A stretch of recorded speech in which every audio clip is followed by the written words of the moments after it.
Hey guys, hey you guys, welcome to another episode of Gear Toward Gear. My name's Sean. I'm so glad you're here, and I knew it was going to be you. I knew you'd be the one watching, and I couldn't be happier that you're here. I'm going to do an EDC kind of pocket dump update, I guess. Haven't done one of these in a little while, and I just got home from dinner with my family, and I'm actually going to sit down now and record several videos for the channel, so I figured this would be a good time to do an EDC pocket dump. So let's just get right into it. So the first thing that I'll show, which is not typically shown, I don't think, on EDC kind of updates, is a new belt. So this is my new EDC belt. It's a leather belt. It's made by a company called Hanks, and it is a gun belt. And we'll touch on that in a second, but really, really cool belt. Basic brown leather, nothing too exciting about it, but it is made from very thick, very high quality. I think it's 14 ounce full grain leather, so it's cut from one piece of the hide. If we look on the inside here, if I can get it to focus just right, we'll see the markings for Hanks belts. It says 100-year belts. This one's called the Gunner, made in USA. So this is marketed as a concealed carry gun belt, although it's not reinforced or anything. It's just leather, but it's super, super strong, very high quality, and has a 100-year warranty against, cracks and breaks and tears and things like that. And I've been wearing it every day for about a week, and it's held up just fine. We'll see what it's like 100 years from now, but so far so good. I'm really enjoying that. Previous to that, I wore kind of a nylon style belt that had some reinforcement in it. So I'm liking the kind of more classic leather. I think it's just a better all-around everyday belt. So I am liking that quite a bit, and I'll leave a link to Hank's belt on Amazon if you want to take a look at it. So moving on to some of the more boring-ish stuff, I guess, would be the watch. Casio G-Shock, probably the same one in my last video. I have several G-Shocks and several watches, but this one tends to find its way onto my wrist more often than not, and so that was the watch tonight. The wallet has not changed. The same $10 Walmart wallet that I've had for about a decade. And then my Altoids Arctic Mints. If you've watched the channel for any length of time, you know that I always have these. They're delicious. As a matter of fact, I'm gonna have one right now. They keep your breath nice and fresh, and they taste good too. And these happen to be sugar-free, so if that's a consideration for you, Altoids Arctic is the way to go.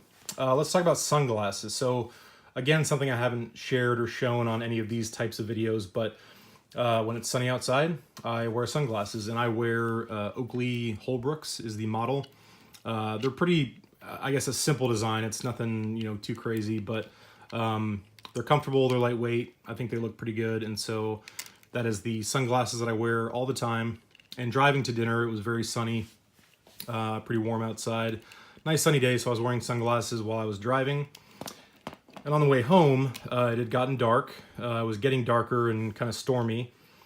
And my eyes get pretty sensitive to air conditioning and things like that when the air is kind of blowing at me. And so I actually wear glasses when I drive at night, not prescription, but just clear lenses, because my eyes are just very sensitive. So my poor dainty little eyes can't handle the air conditioning. So I wear, again, Oakley Holbrooks, same exact frame, same glasses, just a crystal clear, very high quality impact resistant lens. And I also use these as shooting glasses, actually. So a good quality pair of glasses. And I'm not the type of person that loses things. Like, I don't lose my keys or my wallet. So I'm fine spending, 90, 100 bucks on a pair of glasses, because I know they'll last for a while. I've had both of these for at least 5 years. So those are the glasses. Then moving on to, I guess, the fun stuff, or kind of what I call my 4 non-negotiables, would be the flashlight. And tonight that was the Olight M1T Raider. Just a single CR123, comes on in high first. If I can get it to work. Comes on in high first, then low. So that's the M1T Raider. That was a flashlight for this evening. The folding knife was the Benchmade 940-2. This is the G10 handled variety. And I made a couple minor cosmetic upgrades, or at least I think they're upgrades. I added a gold thumb stud from a Benchmade bug out to replace a stock silver one, and also added a deep ride Benchmade bug out pocket clip. So I've really been enjoying the 940 a lot since I got it. Been carrying it and using it quite a bit. So that was my EDC folder for this evening. My third kind of non-negotiable is the tourniquet. and that's the soft T wide tourniquet. I have done a video on how to flat fold one of these, so if you haven't seen that video, do check that out if you want to carry a tourniquet for everyday carry, which I highly, highly recommend for anybody that carries a firearm, which would be my last kind of number 4 non-negotiable is the Firearm. I haven't showed this on the channel before for whatever reason, but this is my EDC pistol. It's a Smith & Wesson Shield. Just got a brand new holster for it. So let me unholster it off camera because the retention is very, very strong, and I'll talk about it very, very briefly. So this is my EDC Firearm, right? So I just got home, just took it off my belt.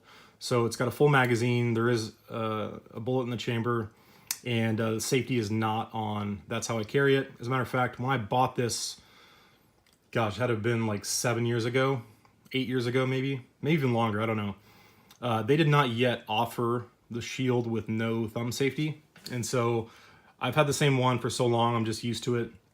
I carry it as if it's a Glock, essentially. That's the way I look at it. So no safety other than my finger, my trigger finger, and the safety on these are pretty strong in that I probably put 4 or 5 plus thousand rounds through this thing. Done a lot of training on drawing and reholstering and dry fire and all kinds of stuff, and I've never one time inadvertently engaged the safety. So that's how it rolls.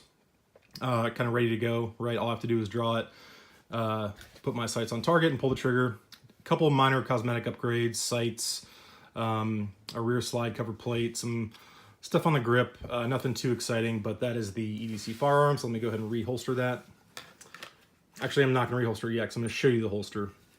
So real quick, this is brand new. It's made by Vetter. It's what they call the light tuck, and I like this for a few reasons. One, the cant is adjustable.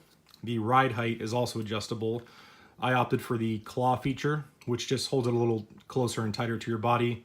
And what I like about these is that it has a full sweat shield, so the Kydex comes all the way up to the back of the slide, so the only thing touching you is the Kydex itself, not the gun. And it completely encapsulates the trigger guard and the trigger, so there's no way that anything can get in there and actuate that trigger. So I'm going to reholster it and kind of show that to you from that angle. I also really like the fact that the way it's cut, I can get a full firing grip, so I can get the webbing of my hand really high up on the tang there, index my finger kind of alongside the clip there, and then as I draw it, and again I'm going to do this off camera so I can do it a little more safely. When I draw it, my finger's already indexed. I've got a full firing grip with my strong hand, and I'm ready to go. So I do like the holster quite a bit. Only been carrying it for a few days, but I am liking it quite a lot. So once I'm done filming, this will go back into a safe place, loaded as it is currently. The other gun that I carry occasionally, maybe 5% of the time, is a Glock Model 19. And this is also in a new Vetter holster. This is a light bearing holster because this one does have an Olight PL Mini Valkyrie light on it. So that's my other EDC that I use occasionally. That's a 15 round capacity compared to 8 rounds on the Shield. Shield being 7 in the flush fit magazine and 1 in the chamber. I also do sometimes carry a spare magazine for the Shield, which is an 8 round mag, but that's it. That's my EDC for tonight.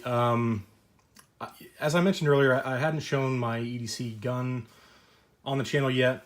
Obviously, I'm licensed to carry concealed in the state that I live in, and I have been for a very long time. I'm definitely into guns. I'm a gun guy. I've got many of them. But this really hasn't been a gun channel. So let me know in the comments if you have any interest in me doing more gun-related stuff, whether it be holster reviews or more in-depth breakdowns on firearms or how to clean them, or I mean just anything like that. I mean, if you think it would be interesting for you to see more firearms related things on the channel, let me know in the comments and I can certainly oblige if that's something that people want to see. So that was my EDC for this evening. Thank you guys all so much for watching, and I'll talk to you soon.